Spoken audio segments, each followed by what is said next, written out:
Very recently, some of you got wind of a new certification, a project management office.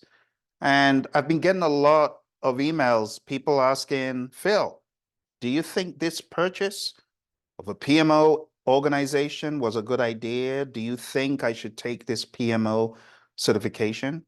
And for the next 40 minutes thereabouts, I'd like to share with you deep insights about the project management office. I would like for you to really take some time out to listen because I'm going to unpack so much information in the next few moments.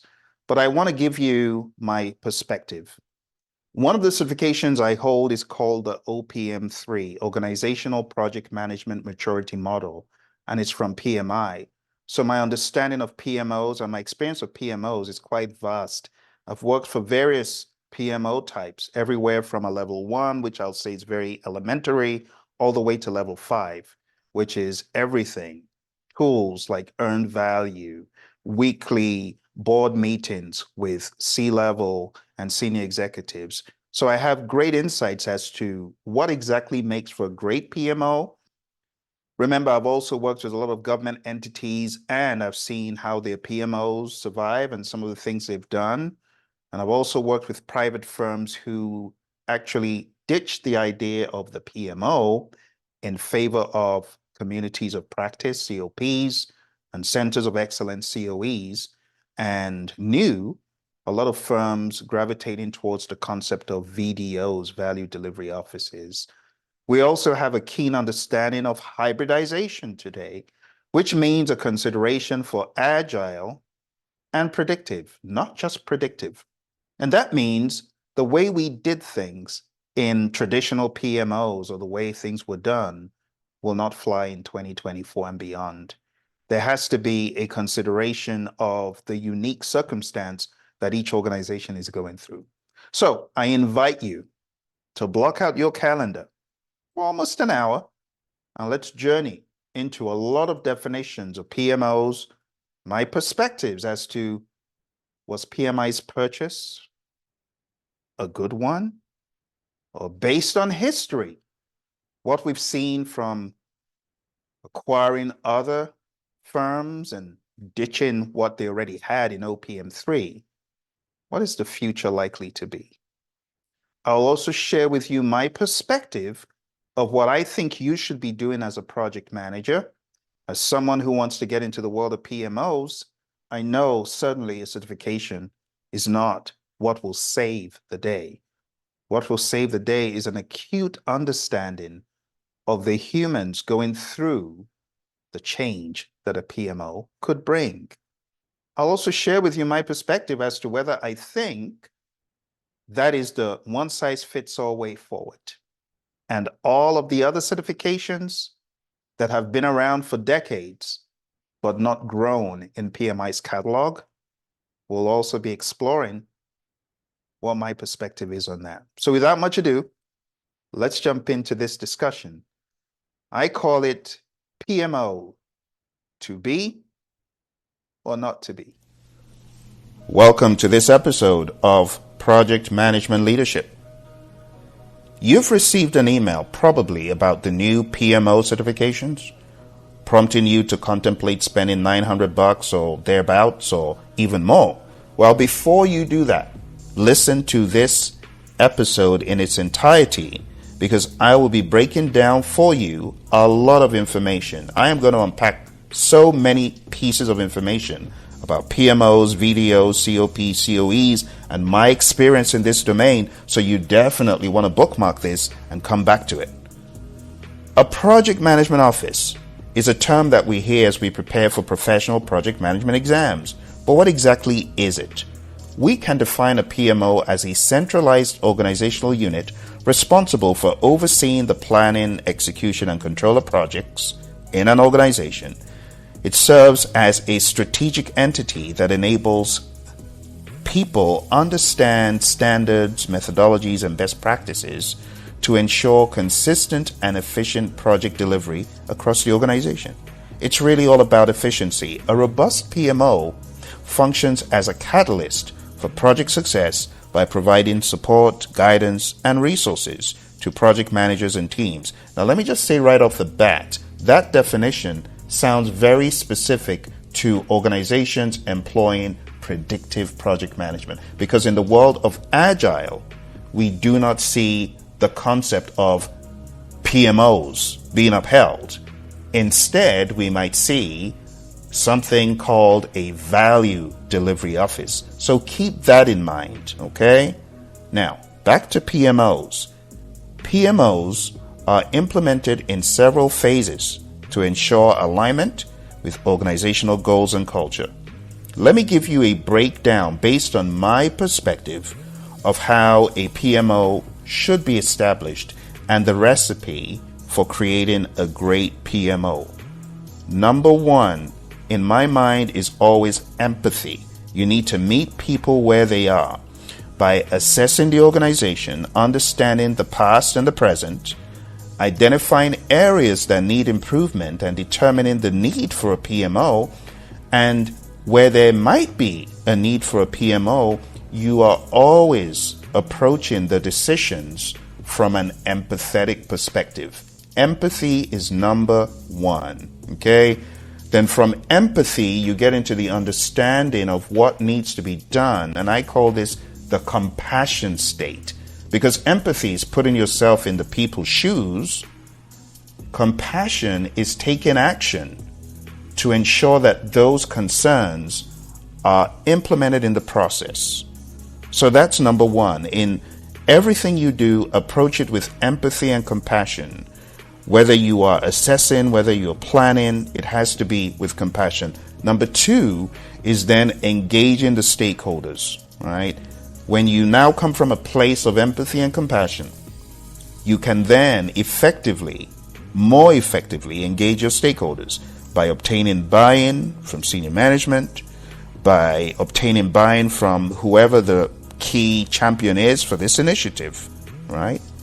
And this involves communicating the benefits of the PMO and addressing the concerns.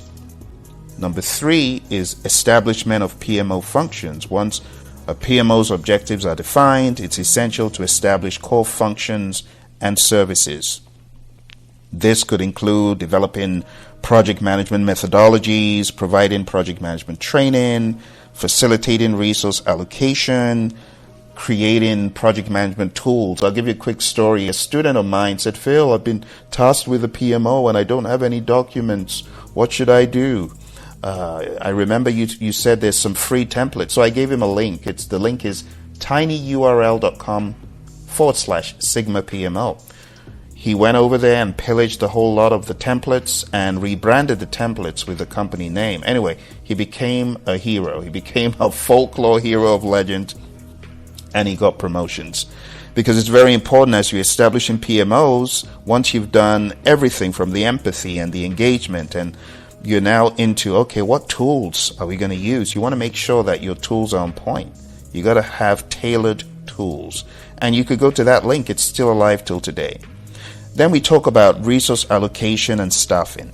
Allocating resources, staffing the PMO with skilled professionals, that is crucial for its effectiveness. And PMO staff may include project managers, portfolio managers, analysts, support personnel, people like that with expertise in project management. And then we move into the area of standardization, standardizing project management processes and tools. And this is fundamental, right? So when you have a big bucket of tools, you got to make sure that they are somewhat standard for projects of a certain type.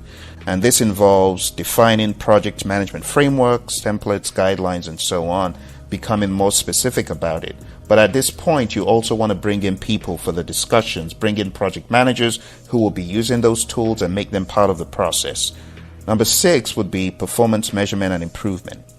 This is very big in one of PMI's previous certifications that I obtained called the OPM3, Organizational Project Management Maturity. We're very big in understanding the key metrics, the KPIs, to measure the organization's project management performance. You want to do the same at the PMO level, right? Because PMOs could be departmental, they could be by business unit, they could be organization-wide. But whatever you do, make sure that the metrics do matter, right? regular performance reviews, feedback mechanisms. This helps at stage 6.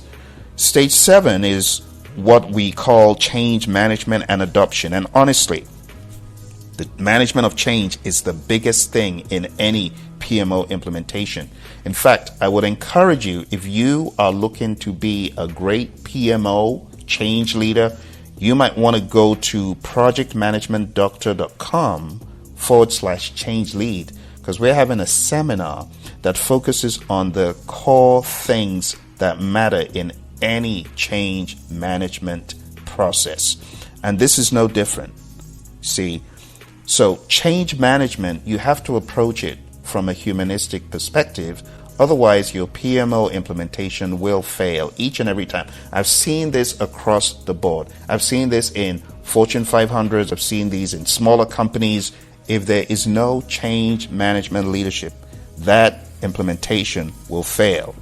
So, managing organizational change and fostering adoption of PMO processes and methods is crucial for success. And that's why my step 1 was empathy, because that is what matters. It's not about the tools. It's not about the processes. You could have all that. But if you do not approach it from a humanistic perspective with consideration for the people going through the change, it will fail. Okay? So, based on what I've shared with you, my friends, this is the recipe. I'm sharing this with you so that if you're looking to implement a PMO right off the bat, you will hit the ground running with these tips and tricks before we talk further about certifications that have been made recently available. Okay? So based on what I just shared, the recipe for a great PMO, number 1 is focus on people and culture. No matter how great a project manager you are, program manager, if you do not have a focus on people and culture, your PMO implementation will fail. So you want to emphasize the importance of human interactions, leadership, change management skills within the PMO. Okay, if you're setting up a PMO, you got to get your people trained in leadership, humanistic ideas. All of this will help the longevity of the PMO. You need to cultivate a collaborative and supportive culture that encourages innovation and continuous improvement. You also need to focus on alignment with organizational goals. Ensure that the PMO's objectives and initiatives are closely aligned with the organization's strategic priorities and business objectives. This alignment enhances the PMO's relevance and contributions to overall organizational success. Focus also on flexibility and adaptability. Recognize the dynamic nature of projects and adapt PMO processes and methodologies accordingly. Strive for flexibility in project management approaches to accommodate changing project requirements and environments. If you have a PMO that's just a stick in the mud, it has to be predictive all the way, that PMO will fail. There has to be considerations for Agile. That needs to be first and foremost. That needs to be discussed because the PMO itself needs to be flexible and adaptable. Not only should they uphold Agile practices in their projects, they should be Agile themselves. Number 4, as far as the recipe for a great PMO, is continuous learning and development. You got to invest in the ongoing learning and development of PMO staff to keep pace with the evolving project management practices and technologies. Encourage certification in project management, professional development opportunities to enhance skills and capabilities. These skills need to be more humanistic. They need to be more leadership, more team-driven, because you can have the best of project managers in a PMO, but if they're not working together, that PMO will fail. Number 5, focus on value delivery. The focus of PMOs needs to be on value delivery. Even the PMI have emphasized this in their publication. So, focus on value by emphasizing outcomes and benefits realization. Ensure that PMO initiatives contribute to tangible business value and ROI. The summary of what I've said for this first half is a great PMO is characterized by its ability to come from an empathetic standpoint, aligning with organizational goals, providing valuable support and guidance, not in a draconian way, but in a servant leadership way to project managers and teams to drive continuous improvement, to drive excellence in project delivery and outcomes by focusing on people, culture, alignment, flexibility, learning, ownership, and understanding that for the PMO to survive, you need to be more humanistic in your approach, understanding the way change works, going through the stages of change that happen mentally, and bringing people along for the ride, not shoving them into the subway, but inviting them to come along for the ride. See? So it's very important through any PMO implementation to always put people first. Okay? Now, let's move into the certification, because I know that's why a lot of you are listening this far. So thank you for listening to how to get a great PMO. Now you understand what it entails. Now we can talk about the certification. Okay? So the primary beneficiaries of this new PMO certification are individuals aspiring to secure roles within a project management office. This is very distinct from traditional project management positions. Now, for some years, I was a project manager, and then I began to realize that there were PMO roles, such as being a PMO officer, such as either upholding the framework of an existing PMO or introducing a new PMO. And I started going for those positions. So if your ambition leads towards becoming a consultant, specializing in project management office development, then you may find some value pursuing this. However, it's essential to acknowledge that success in this field relies heavily on practical experience and a nuanced understanding of operational peculiarities in each organization. I know this firsthand because I've helped scores of entities, government side, private side, implement ideas for their project management offices. And I've trained thousands of project managers that are already in PMOs. So my extensive tenure as a project management office consultant has illuminated that the true essence of proficiency in this domain often transcends what you'd find in PMBOK guides or textbook. And therefore, if you are really interested in this area, seeking mentorship and practical guidance from a seasoned professional such as myself may prove to be more beneficial than solely relying on certification credentials, because you could get all the certifications in PMO and you could still be inept in the people piece, in the leadership piece. You see, emphasizing human dynamics and pragmatic understanding over mere certification, I will stress the importance of focusing on the intricacies of project management consultancy. It's not about the certifications you have. When rubber meets road, it's how well do you relate with a client?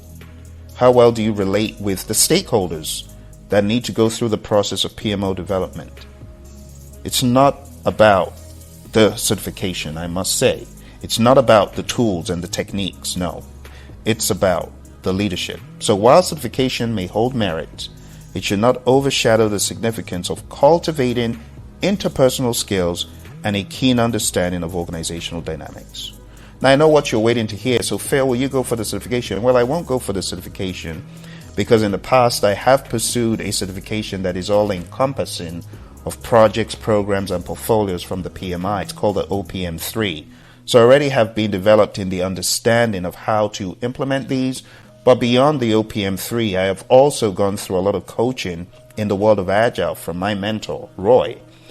So I understand the way things work in today's world is pretty different. Okay? Now, the decision to pursue a PMO certification in your world may be different from mine. And I would say it warrants thorough contemplation. considering its alignment with your professional goals and the broader landscape of project management consultancy. You see, very recently, a graduate, Claudia, a friend of mine from my Praizion PMP Academy, raised a question regarding PMI's recent acquisition of PMO organizations. And my immediate response was, I don't know, let me stew on that for a little bit, because I perceive PMOs to be gradually diminishing in prominence within certain organizational contexts. The traditional concept of a project management office is increasingly perceived as outdated and, in some cases, obsolete. Organizations are pivoting towards alternative models such as communities of practices, COPs, centers of excellence, COEs, and value delivery offices, VDOs. The PMI even talk about this in the Agile practice guide. So many organizations are shifting away from the conventional PMO framework, and this is making the landscape very different from what it was 20 years ago, 10 years ago, right? So, given this evolving landscape, I would question the wisdom behind any organization's acquisition of a purely PMO organization. In my view, there exists a pressing need for PMI to redirect its focus towards revitalizing certifications that have fallen out of favor. Now, some of these might shock you, but this is my perspective, right? Some of those that have fallen out of favor are the ACP. The ACP should definitely by now be 500,000 at least certification strength in terms of people. It's weak. You can also see the other certifications from PMI are, I hate to say it, but equally weak, like the SP, the RMP, the PGMP, the PFMP. They are fundamentally weak. And they are weak because they have not been given enough strengthening and enough reform. People will gravitate to where they find value and where the price is right. So if people are not gravitating towards that, it's either the certification does not add value, and I know these certifications do add value, or the price may not be right. So I would recommend, my perspective would be take a revenue cut on those certifications as opposed to acquiring another organization and presenting more certifications to an already flooded market with a lot of valueless certifications. Because the value of a certification lies in the job boards. Go to the job boards and check out the big kahunas in the world of project management. You'll find them. If a certification has no demand in the marketplace, and there are very few people on a world level that have acquired it, then it tells you there's probably no sense in doing that. So, my recommendation for any project manager would be to focus more on what gives you value at a much more profound stage, which would be leadership and interaction and change management. Again, for those of you that are keen on learning the humanistic perspectives of change, you want to go to projectmanagementdoctor.com/change lead, because I truly believe that can help you. I'm not here just to say, hey, I don't think this is a good idea, and then I don't provide solutions. So I am providing you ideas and solutions that can help you move beyond just having a certification. Let me be honest, I've got over 12 different certifications. A certification is only as valuable as the demand in the marketplace or the skills it gives you. Let me ask you this. What skills have your recent certifications given you that you truly know? If you're able to put a finger on it, then they are valuable to you. If not, then probably are not. Furthermore, I want to emphasize the importance of providing project managers with necessary tools and resources in a manner that fosters voluntary participation and inclusivity. So rather than an imposing PMO that gives rigid frameworks, my stance underscores the need for adaptability and agility in navigating the evolving landscape of project management. Now, Reflecting on the considerable price tag attached to this certification, which ranges from $990 to $1,390, I anticipate it may deter many prospective candidates, particularly given the existing complaints regarding the cost associated with PMP exam fees. Moreover, upon introspection of my journey as a project manager, it became apparent that investing in this certification may not represent a prudent use of resources, not just for me, but for many individuals. A cursory glance at the job boards, as I said, reveals a prevailing demand for experience rather than certifications, specifically tailored to project management office roles.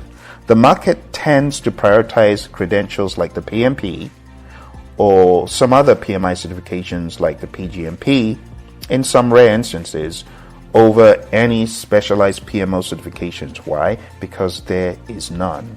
Historically, certifications like the PGMP have failed to gain widespread traction, mirroring the projected trajectory of these other certifications.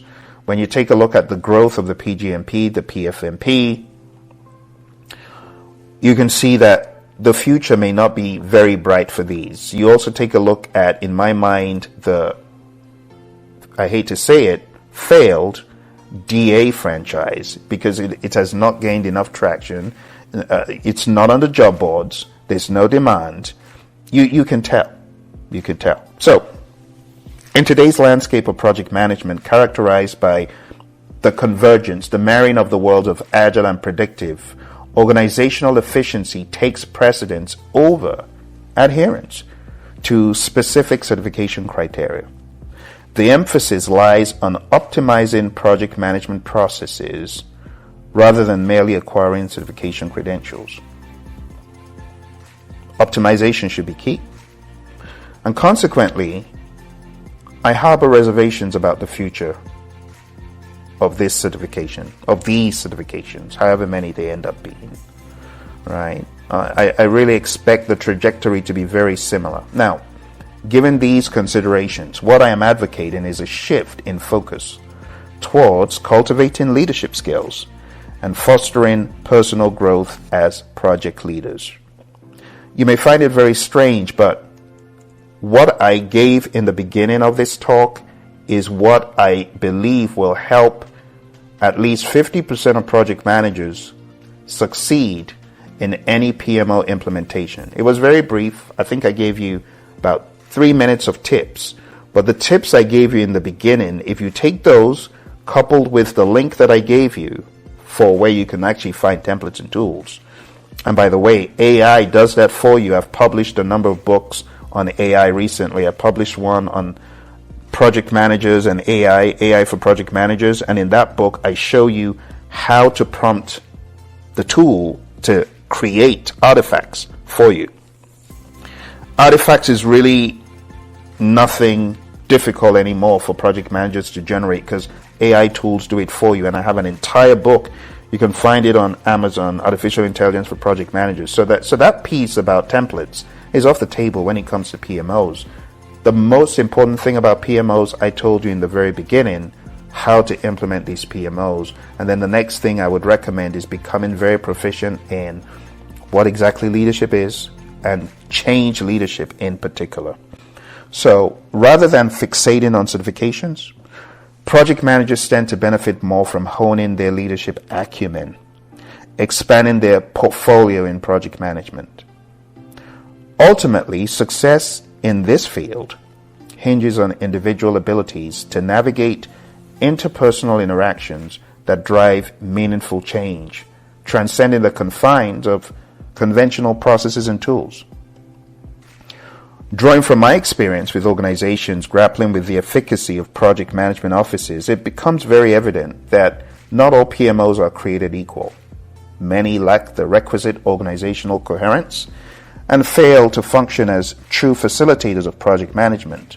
Rather than serving as dynamic enablers, they often devolve into these scary, bureaucratic, draconian, check-the-box, impeding type organizations, rather than facilitating progress. It is sad to say, I remember as far back as 2012, I went into an organization and I recommended, hey, what about a project management office? And they said, Phil, no, doesn't work. The PMO will fail. And it was as a result of an experience they had. This is a company out in Georgia, true story. So, when it comes to PMOs, people first. Now, beyond PMOs, there are many other structures, many other organizations that are aimed at advancing the practice of project management. And I want to share some of those with you right now.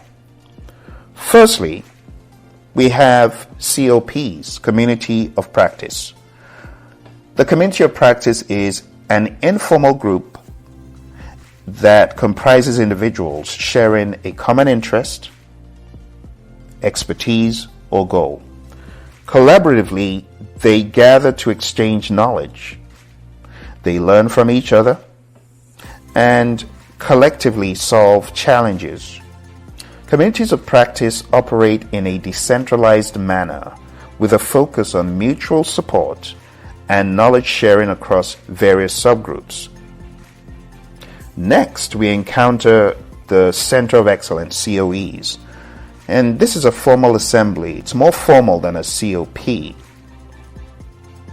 The Center of Excellence is comprised of experts renowned for their deep knowledge in a specific domain. I've been fortunate enough to work with organizations that are both into the world of COEs and COPs. COEs strive to enhance and standardize practices within their area of expertise. They serve as custodians of best practices, providing training, resources, and guidance to fellow members of the organization. Unlike hierarchical structures, centers of excellence foster a collaborative environment that may sometimes uphold the idea of supportive interactions as opposed to other carrot and stick alternatives. So you can say that a center of excellence is more theory-minded than a lot of PMOs, to be honest. Because what they do, they ditch the idea of punitive measures and penalizing like some PMOs do for more supportive interactions. So through support and humanistic ideas, they still arrive at the result of excellence. Okay. So let's move on and talk again about the PMO. We just talked about PMOs quite a bit, but we could say they're a centralized entity tasked with overseeing the planning, execution, and control of projects within an organization. PMOs establish standards and methodologies for project management, offering resources, training, and performance tracking to project managers. Their primary objective is to ensure consistent and efficient project delivery. Last but not least, we'll talk about VDOs. This is also mentioned in the Agile Practice Guide, and it's also known as a Value Management Office. This relatively new concept in the idea of Agile and Lean focuses on optimizing the flow of value delivered by the organization. VDOs align projects and initiatives with strategic goals, emphasizing delivery of valuable tangible outputs to customers. And it could also be intangible value as well. Now, while they collaborate closely with PMOs, VDOs prioritize overall value delivery over mere project execution. They are hyper-focused on value. So, let me give you a few examples from my real world. How the concept of PMOs is evolving within many organizations, exemplified by a company I'll refer to as Company X. Rather than adhering to traditional PMO structures, Company X has transitioned into a more inclusive and expansive model known as a Center of Excellence.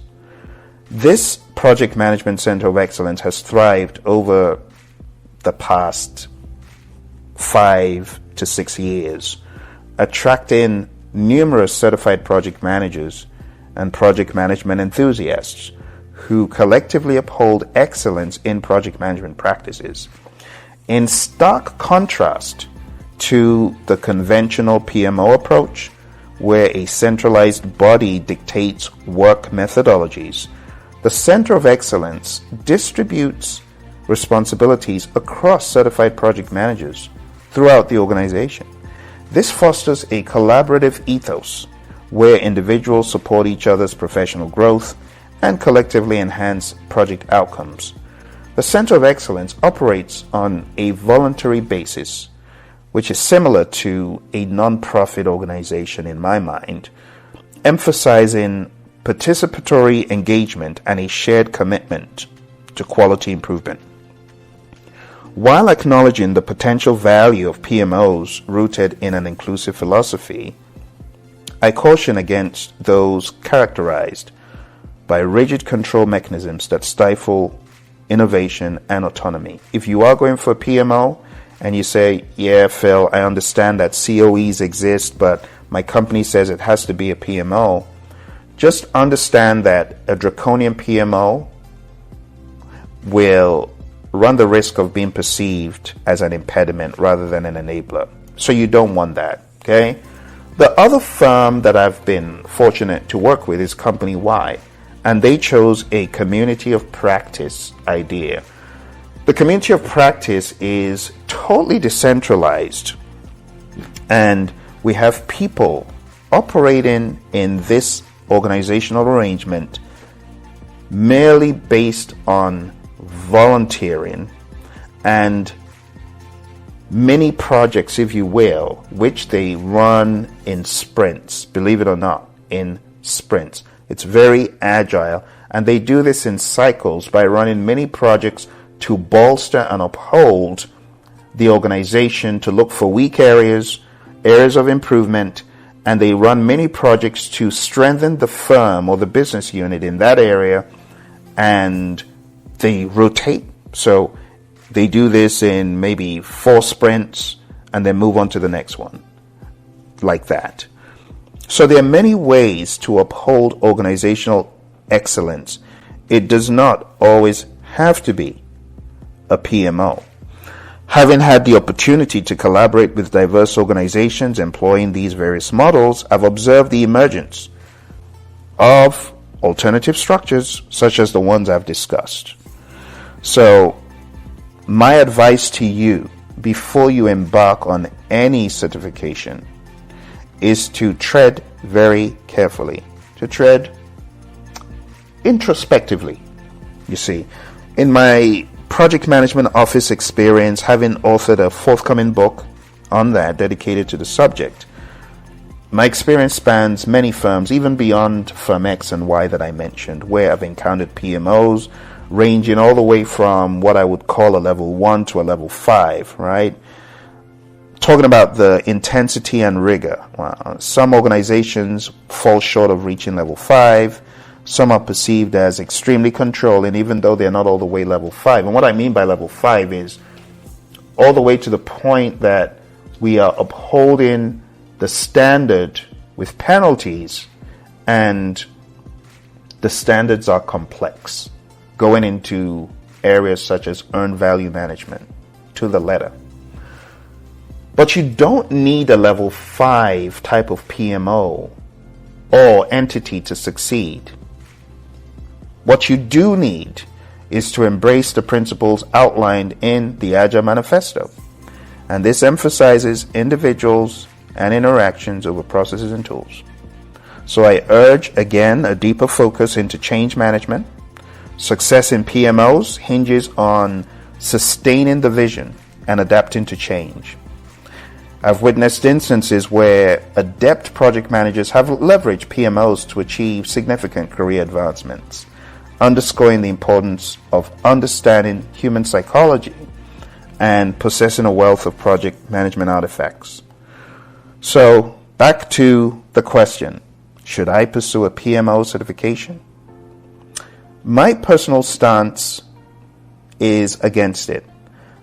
I believe the value it offers does not surpass what can be gained from emphasizing humanistic ideas, leadership, change management, understanding people philosophies, understanding project artifacts, and human psychology.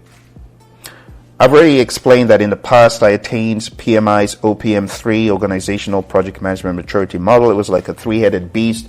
We had to do 3 exams. We had an exam on program management, one on project and portfolio management, and one on the actual system that the PMI had developed for assessing PMOs and project management organizations and the organization as a whole.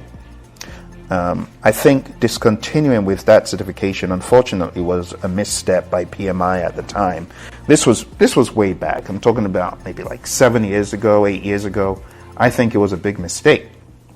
But instead of pursuing PMO certifications, again, I would advocate for investing time in understanding organizational structures, such as value delivery offices, as I mentioned earlier, COPs, COEs, also studying about PMOs, just by virtue of what is out there. I think by focusing on psychology and tailoring approaches to meet organizational needs, one can better address the evolving demands of project management. Because business is changing, tides are changing. While some organizations may benefit from a PMO, the ultimate success of such endeavors lies in understanding and navigating the intricacies of human psychology. I'll just be honest straight up. What I've seen as successful in organizations is when people are given an option to join. So if you understand McClellan's theory, you understand what people are motivated by. People are motivated by the need for affiliation.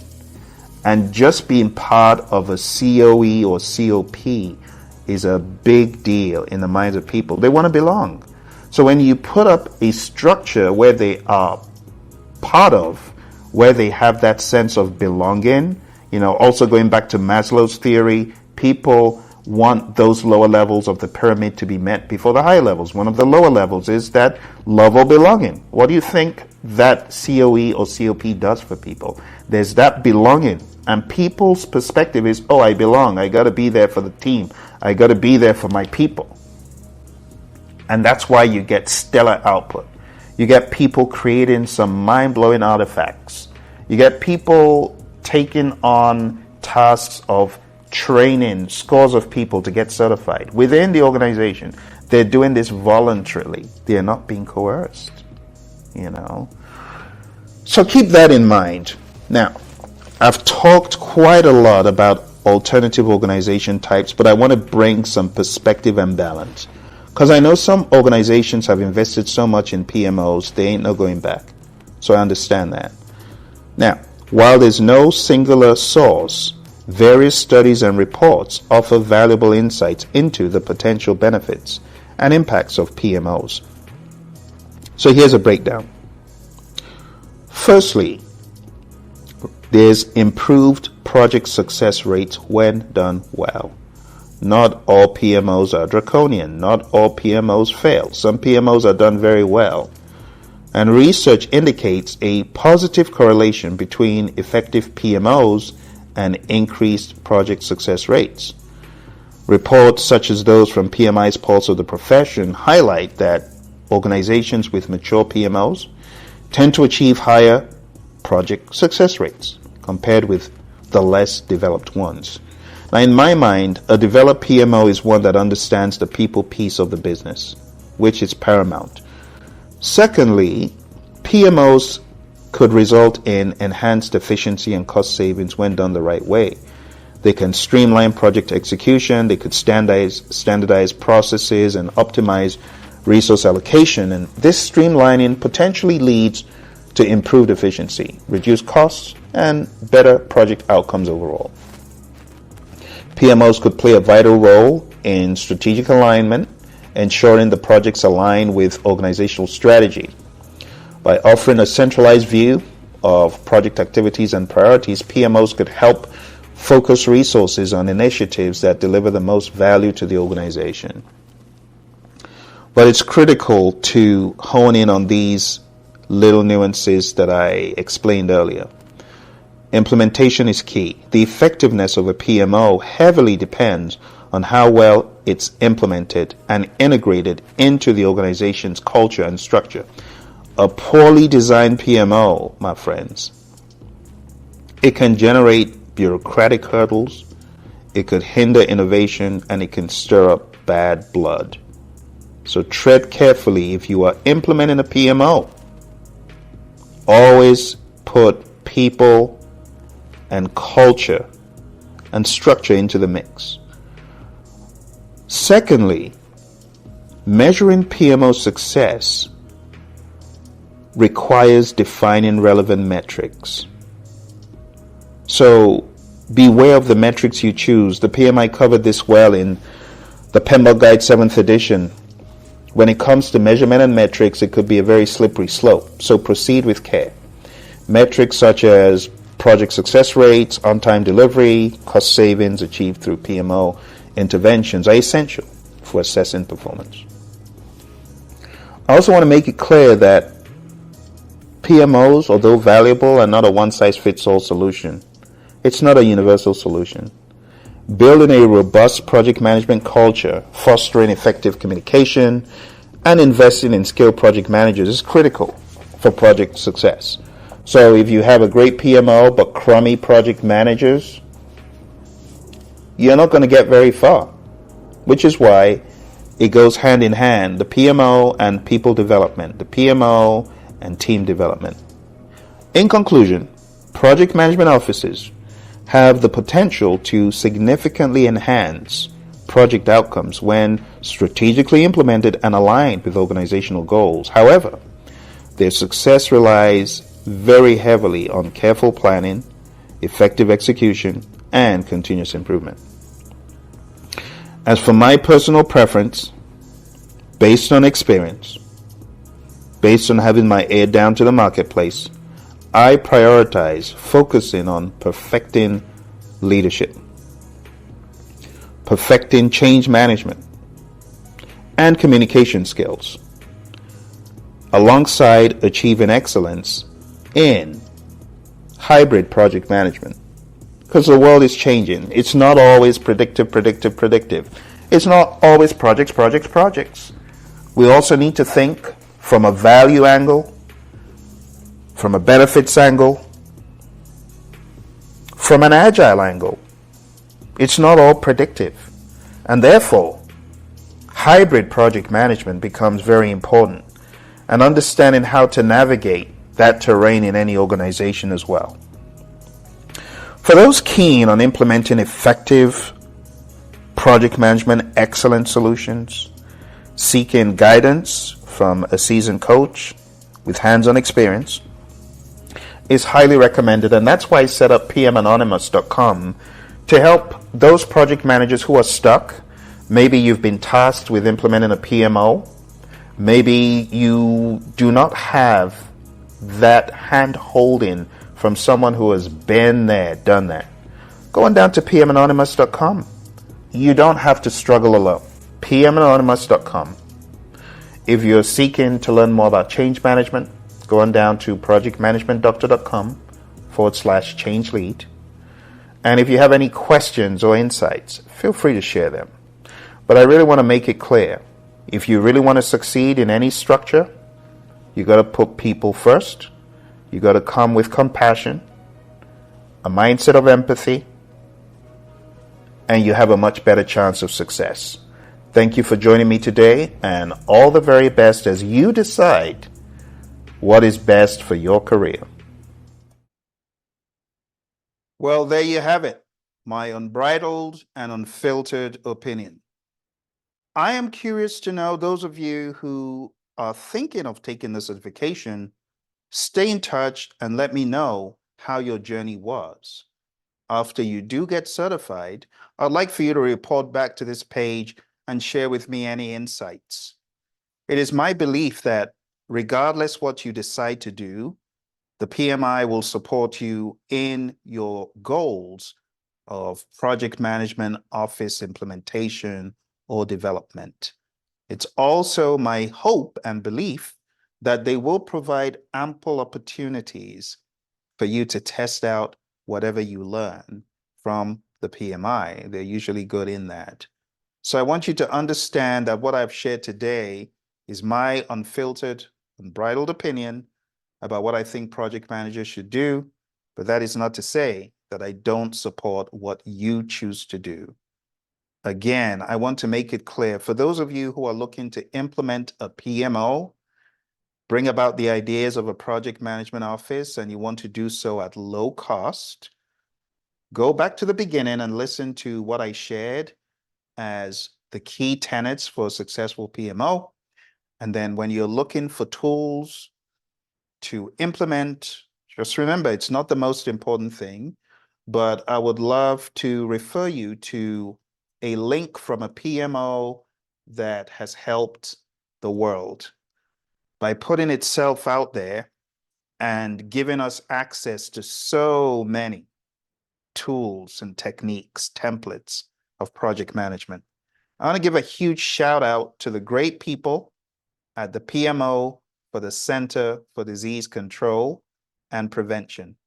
Their PMO is the epitome of servant leadership, whether they defined it as that or not, because it gives so many project managers unfiltered access to tons of templates and tools. Again, individuals and interactions over processes and tools, but nonetheless, I think this will help some people who are stuck in finding great tools to use on their projects or in their PMO. So going down to this link, I'm going to blow it up on the screen. And that link is tinyurl.com/Sigma PMO. Feel free to put it in just as that. And this will give you access to over 50 splendid tools that you could begin using today. You don't even need to use them in a PMO. You could use them on your project, whether you belong to a PMO or not. So these are just great tools that project managers have found value from, everything from business cases to project charters, the whole 9 yards. You just take a look. So this is from the Center for Disease Control and Prevention. So if you're ever looking to set up a PMO and you are at a loss for documentation, or you don't know how to utilize AI to create templates for you, well, this is a great repository. I have recommended it over the years, and in the story I just told you, actually it was two of my mentees who pilfered and pillaged, for lack of a better word. I mean, it's free, so why not just get the most from it? And that's what they did, and they implemented these in their organizations. They received huge bonuses and acknowledgments. So PMO development is many things. First of all, come with empathy, come with compassion, understand the organizational culture, begin to customize and tailor the tools, give great insights and training and understanding to the people before you begin to roll. And if you're already in motion, keep training, developing the people, help them to synergize to become the best teams that they could be and the best individuals that they could be. If you're looking for training and coaching, because I know some of you are like, well, Phil, what do I do? I've been told to implement this PMO. I would recommend going over to Project Managers Anonymous, Managers Anonymous. And for short, you can just say PMAnonymous.com. So go to PM Anonymous. I'm going to put that on the screen here so that you've got that bookmark as well. You know, we have AA for people struggling in other things, but we have PM Anonymous for those people who are looking to get great in their PMO implementations and other things. There it is, PMAnonymous.com. And it's your one-stop shop for any kind of coaching, development, training in the world of PMO development, project management, you know, whatever you're looking for, this can definitely help you. PMAnonymous.com. All right. Well, that's it, my friends, for what we have here today. Thank you for joining me. bookmark, hit like, subscribe, because there'll be more information. I actually have an entire book on PMOs, and I am contemplating releasing that on this channel for free so that those of you who want to learn more and grow can actually get more information at no cost. All right, so thank you very much. I look forward to having more dialogue with you on this channel. Take care. Bye for now.